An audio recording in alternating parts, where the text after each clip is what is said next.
Setiap Jumat pagi ada ibu-ibu yang terlihat miskin menaruh mangkok di depannya supaya ibu-ibu lain iba lalu menaruh uang di mangkok tersebut. Seorang ibu tersebut sudah lebih daripada 3 tahun melakukannya di depan kantor saya. Melihat kondisi dia cukup sehat, apa yang sebaiknya saya lakukan untuknya? Apakah harus setiap bertemu infak atau tidak sama sekali? Karena seolah-olah ibu itu menjadikan profesinya sebagai peminta-minta.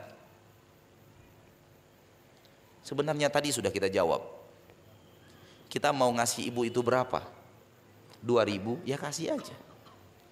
Dan tidak perlu ibu itu diinterogasi dulu kalau kita hanya mau memberi 2.000. Tapi kalau kita mau memberi 2 juta, itu perlu ibu itu diinterogasi. Bu, sini bu. Ini. Bu, sebenarnya tinggal di mana sih bu? Di sini. Anak ibu berapa? Boleh nggak saya datang ke rumah ibu? Ibu punya handphone bu? Punya. Ada kameranya. Coba lihat, ada rumah ibu seperti apa?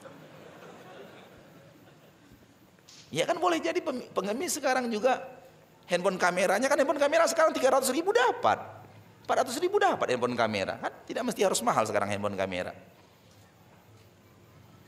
Oh benar bu ya. Oh, ini jadi ibu benar-benar miskin ya? Ya, baik bu, ini 2.000. Ya percuma.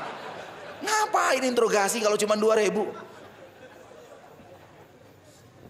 Kalau mau interogasi paling tidak 500.000 lah. 300.000. Jadi sang ibu itu juga puas diinterogasi, ya, merasa dicurigai, tapi dia berhasil menegakkan argumentasinya bahwa dia memang orang miskin. Lalu dia dapat 200.000, 300.000 dari kita. Setelah interogasi setengah jam kasih cuma 5.000. Ibu itu mikir, dasar interogasinya panjang dapatnya cuma 2.000. Gitu. Kalau kita ingin memberi ya beri saja. Kalau dia kemudian memanfaatkan itu dengan jalan yang salah, dosa dia dan bukan menghilangkan pahala kita.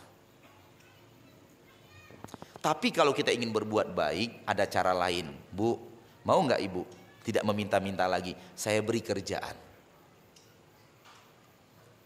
Kita kadang-kadang hanya pandai menyalahkan orang dan tidak mau memberikan solusi orang. Sering kita itu hanya menyalahkan. Sementara kita tidak memikirkan solusi untuk orang yang kita salahkan. Oke, kita tidak setuju dia jadi peminta-minta. Apa solusi yang kita berikan kepadanya? Apa tawaran kita untuk memberikan pekerjaan tetap kepadanya? Ada?